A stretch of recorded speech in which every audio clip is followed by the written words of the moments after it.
ಕೋಡುಬಳೆ ಅಂದ್ರೆ ಅಡುಕಲೆ. ಕಾವೇರಿ ನೀರು ಹಂಚಿಕೆ ವಿಚಾರದಲ್ಲಿ ಮತ್ತೊಮ್ಮೆ ಕರ್ನಾಟಕಕ್ಕೆ ಹಿನ್ನಡೆ. ತಮಿಳುನಾಡಿಗೆ ನೀರು ಬಿಡುವಂತೆ ಸಿಡಬ್ಲ್ಯೂಆರ್ಸಿ ಆದೇಶ.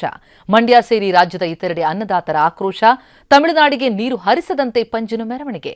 ಇದೆಲ್ಲ ಸುದ್ದಿ ನೋಡ್ತಾ ಹೋಗೋಣ. ಕಾವೇರಿ ಕಿಚ್ಚು ನ್ಯೂಸ್ ಟಾಪ್ 9 ನಲ್ಲಿ. ಕಾವೇರಿ ನೀರು ಹಂಚಿಕೆ ವಿಚಾರದಲ್ಲಿ ಮತ್ತೊಮ್ಮೆ ಕರ್ನಾಟಕಕ್ಕೆ ಹಿನ್ನಡೆಯಾಗಿದೆ. ತಮಿಳುನಾಡಿಗೆ ಮುಂದಿನ 15 ದಿನಗಳ ಕಾಲ ದಿನಕ್ಕೆ 3,500 ಕ್ಯೂಸೆಕ್ ನೀರು ಬಿಡುವಂತೆ ಕಾವೇರಿ ನಿಯಂತ್ರಣ ಸಮಿತಿ ನಿನ್ನೆ ಆದೇಶಿಸಿದೆ. ನಿನ್ನೆ ದೆಹಲಿಯಲ್ಲಿ ಸಾಂಪ್ರದಾಯಿಕ ರೆಸಿಪಿ, ಮತ್ತಷ್ಟು ಬೇಕೆನಿಸುವ ರುಚಿ. ಕೋಡುಬಳೆ ಅಂದ್ರೆ ಅಡುಕಲೆ. ನಡೆದ ಸಭೆಯಲ್ಲಿ ಕರ್ನಾಟಕದ ಪರ ಅಧಿಕಾರಿಗಳು ಜಲಾಶಯಗಳಲ್ಲಿ ನೀರಿಲ್ಲ, ಸ್ಥಳೀಯ ರೈತರ ಬೆಳೆಗಳಿಗೆ ಕುಡಿಯುವ ನೀರಿಗೆ ಆದ್ಯತೆ ನೀಡಬೇಕು ಅಂತ ವಾದ ಮಂಡಿಸಿದ್ರು. ಆದರೆ ಕಾವೇರಿ ನಿಯಂತ್ರಣ ಸಮಿತಿ ಕರ್ನಾಟಕದ ವಾದವನ್ನ ತಳ್ಳಿ ಹಾಕಿದೆ.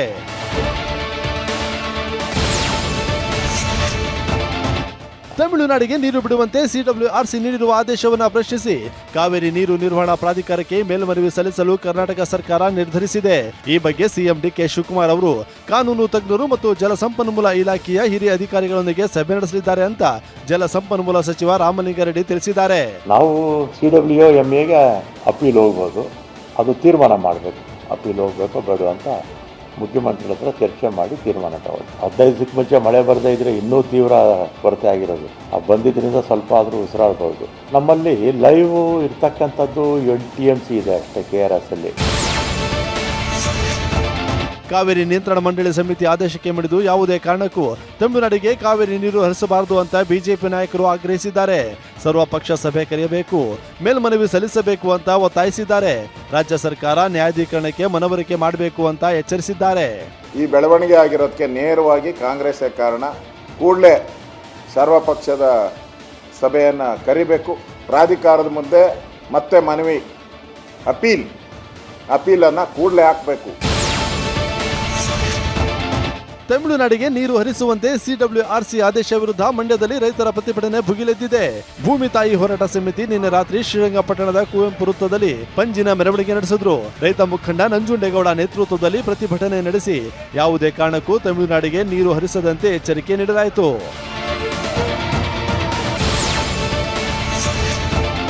ರೈತರ ಹೋರಾಟಕ್ಕೆ ಕನ್ನಡ ಪರ ಸಂಘಟನೆಗಳು ಬೆಂಬಲಿಸಿವೆ. ಕಾವೇರಿ ನೀರು ಬಿಡಬಾರದು ಅಂತ ಒತ್ತಾಯಿಸಿವೆ. ನೀರು ಬಿಟ್ರೆ ಕರ್ನಾಟಕ ಬಂದ್ ಮಾಡೋದಾಗಿ ಕನ್ನಡ ಪರ ಸಂಘಟನೆಗಳ ನಾಯಕರು ಎಚ್ಚರಿಸಿದ್ದಾರೆ. ಒಂದು ಹನಿ ನೀರನ್ನ ತಮಿಳುನಾಡಿಗೆ ಬಿಡೋದಿಲ್ಲ, ಬಿಡಬಾರದು. ಡಿಕೆ ಶಿವಕುಮಾರ್ ಅವರು ಮುಖ್ಯಮಂತ್ರಿ ಆಗಿದ್ದಾರೆ. ಅವರು ಯಾವುದೋ ಒಂದು ಪ್ರೀತಿಗೋ ಅಭಿಮಾನಕ್ಕೋ ಕದ್ದು ಪದ್ದು ಬಿಡೋದಾಗ್ಲಿ, ಮುಚ್ಚುಮರೆಯನ್ನು ಬಿಡೋದಾಗ್ಲಿ ಯಾವುದೇ ಮಾಡಿದ್ರು ಇದು ದ್ರೋಹ ಆಗುತ್ತೆ. ನೀರೇನಾದ್ರೂ ಬಿಟ್ರೆ ಇಡೀ ರಾಜ್ಯ ಬೆಂಕಿ ಬೀಳುತ್ತೆ. ಹುಷಾರ್. ಕರ್ನಾಟಕ ಸರ್ಕಾರ ಇಂಥ ಯಾವುದೇ ಲಾಬಿಗೆ ಮಣಿಯದೆ ನಮ್ಮ ರೈತರು ಮತ್ತು ರಾಜ್ಯದ ಕುಡಿಯುವ ನೀರಿಗಾಗಿ ನಮಗೆ ಅಗತ್ಯ ಇರುವಂತ ನೀರು ಇಲ್ಲದ ಕಾರಣ ಕೊಡ್ಲಿಕ್ಕೆ ಸಾಧ್ಯ ಇಲ್ಲ ಅಂತ ಹೇಳಿ ತಿರಸ್ಕರಿಸಬೇಕಾಗತ್ತೆ. ಒಂದ್ ಪಕ್ಷ ನೀರನ್ನ ಬಿಟ್ಟಿದ್ದೇ ಆದ್ರೆ ಯಾವುದೇ ಕಾರಣಕ್ಕೂ ಕನ್ನಡ ಪರ ಹೋರಾಟಗಾರರು, ರೈತ ಪರ ಹೋರಾಟಗಾರರು ಕೈಕಟ್ಟಿ ಕುತ್ಕೊಳ್ಳಲ್ಲ. ಬೀದಿಗಿಳಿತೀವಿ. ಯಾವ ಮಟ್ಟದ ಕ್ರಾಂತಿ ಬೇಕಾರಾಗ್ಬೋದು. ಎಲ್ಲ ಸಭೆ ಸೇರಿ ಕರ್ನಾಟಕ ಬಂದ್ ಆಗುವಂತದ್ದು. ಮಂಡ್ಯದ ಕಾಂಗ್ರೆಸ್ ಶಾಸಕ ಗಡಿಗ ರವಿಕುಮಾರ್ ಕೂಡ ನೀರು ಬಿಡಬಾರದು ಅಂತ ಸರ್ಕಾರಕ್ಕೆ ಒತ್ತಾಯಿಸಿದ್ದಾರೆ. ಆದ್ರೆ ಸಚಿವ ಯತೀಂದ್ರ ಸಿದ್ದರಾಮಯ್ಯ ನೀರು ಬಿಡಬೇಕಾ ಬೇಡವಾ ಅನ್ನೋದನ್ನ ಸಿಎಂ ತೀರ್ಮಾನಿಸ್ತಾರೆ ಎಂದಿದ್ದಾರೆ. ನಮ್ಮದೇ ಸರ್ಕಾರಕ್ಕೆ ನಾನು ಒತ್ತಾಯ ಮಾಡೋದು, ಯಾವುದೇ ಕಾರಣಕ್ಕೂ ನಮ್ಮ ರೈತರಿಗೆ ಬೆಳೆಗಳಿಗೆ ಕುಡಿಯೋದಕ್ಕೆ, ಬೆಂಗಳೂರು ಕುಡಿಯೋದಕ್ಕೆ ನೀರಿಲ್ದಿರೋ ಸಂದರ್ಭದಲ್ಲಿ ಯಾವುದೇ CWC ಆರ್ಡ್ರಿಗೆ ಮನ್ನಣೆ ಕೊಡದೆ ಅವ್ರಿಗೆ ನೀರು ಬಿಡಬೇಡಿ ಅಂತ ನಾನು ಒತ್ತಾಯ ಮತ್ತು ಮನವಿ ಕೂಡ ಮಾಡ್ತೀವಿ. ಆ ಮಂಡಳಿಯವರು ಏನು ತೀರ್ಮಾನ ಕೊಡ್ತಾರೆ ನಾವು ಬದ್ಧವಾಗಿರಲೇಬೇಕಾಗುತ್ತೆ ಕಾನೂನು ಪ್ರಕಾರ. ಸೊ ಹಾಗಾಗಿ ನಮ್ಮ ಕುಡಿಯೋ ನೀರಿಗೆ ಎಷ್ಟು ನೀರು ಇಟ್ಕೊಳ್ಬೇಕು ಅದನ್ನ ಇಟ್ಕೊಂಡು ತಮಿಳುನಾಡಿಗೆ ಏನು ನೀರು ಕೊಡಬೇಕು ಅದು ಕೊಡಬೇಕಾಗತ್ತೆ. ಬಟ್ ಆದರೂ ಕೂಡ ಮುಖ್ಯಮಂತ್ರಿಗಳು ಇದ್ರ ಬಗ್ಗೆ ಏನು ಹೇಳ್ತಾರೆ ಅದೇ ಅಂತಿಮ. ಕಾವೇರಿ ನೀರು ನಿಯಂತ್ರಣ ಸಮಿತಿ ಆದೇಶವನ್ನ ಕಾವೇರಿ ನೀರು ನಿರ್ವಹಣಾ ಪ್ರಾಧಿಕಾರದ ಮುಂದೆ ಕರ್ನಾಟಕ ಸರ್ಕಾರ ಪ್ರಶ್ನಿಸಬಹುದು. ತೀವ್ರ ಮಳೆ ಕೊರತೆ ಇದೆ ಅಂತ ಪ್ರಬಲ ವಾದ ಮಂಡಿಸಬಹುದು. ಹೀಗಾಗಿಯೇ ಮೇಲ್ಮನವಿ ಸಲ್ಲಿಸಿ ಕಾವೇರಿ ನೀರು ನಿರ್ವಹಣಾ ಪ್ರಾಧಿಕಾರದ ಅಂತಿಮ ಆದೇಶ ಬರುವವರೆಗೂ ಸಿಡಬ್ಲ್ಯೂಆರ್ಸಿ ನಿರ್ದೇಶನವನ್ನ ಪಾಲಿಸಲ್ಲ ಎಂಬ ನಿರ್ಧಾರಕ್ಕೆ ಕರ್ನಾಟಕ ಬಂದಿದೆ. ಸದ್ಯಕ್ಕೆ ನೀರು ಬಿಡದೇ ಇರಲು ಕರ್ನಾಟಕ ಸರ್ಕಾರ ನಿರ್ಧರಿಸಿದೆ.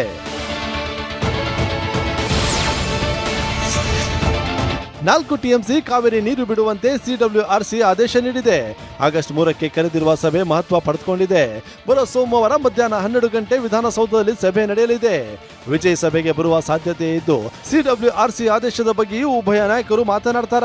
ಮಾತುಕತೆಯಲ್ಲಿ ಇತ್ಯರ್ಥ ಆಗುತ್ತಾ ಅನ್ನೋದು ಕುತೂಹಲ ಮೂಡಿಸಿದೆ.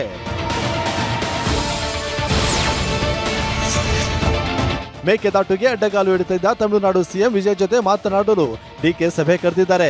ಈ ನಡುವೆ ಮೇಕೆದಾಟು ಯೋಜನೆಗೆ ಅನ್ಯ ರಾಜ್ಯದ ಒಪ್ಪಿಗೆ ಬೇಕಿಲ್ಲ ಅಂತ ಕೇಂದ್ರ ಜಲಶಕ್ತಿ ಸಚಿವಾಲಯ ಸ್ಪಷ್ಟಪಡಿಸಿದೆ. ಆದರೂ ವಿಜಯ್ ಖ್ಯಾತೆ ತೆಗೆದು ಪ್ರಧಾನಿಗೆ ಪತ್ರ ಬರೆದಿದ್ದಾರೆ.